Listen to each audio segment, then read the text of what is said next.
Stop Etisalat Auto Renewal. Hello viewers, today you are going to learn how to stop Etisalat Auto Renewal. So let's get started. If you are using your Etisalat account, then log in it at the official Etisalat website.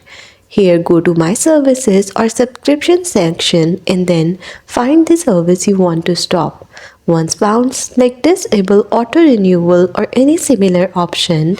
After that, confirm the cancellation.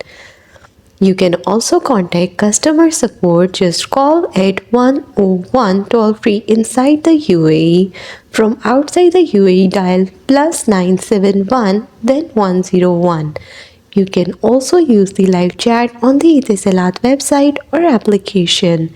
Request auto renewal cancellation for the specific service and keep your account details ready. And that's all. That's how you will be able to stop Etisalat auto renewal.